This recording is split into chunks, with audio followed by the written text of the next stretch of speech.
காக்கும் பரம்பொருளே திருவருள் புரியுங்கள் சுவாமி.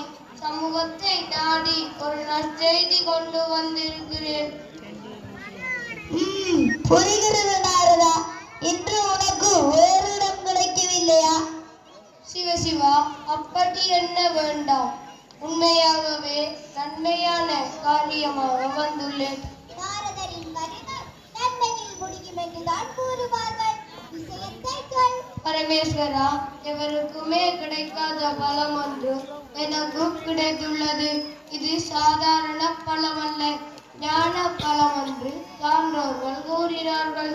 இதை நான் உண்பதை விட உலகத்தை காத்து ரட்சிக்கும் தாங்கள் அருந்தினால் பலனுண்டு. அதனால் தான் கொண்டு வந்தேன். பணத்தை கொண்டு வந்து நாடகத்தை நடத்துகிறாயா? நடத்து நடத்து, பக்கம் நிறைவேறட்டும்.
இருபுறமும் கவரி வீச மெய்யுடனே ஆறுமுக ரூபமாய்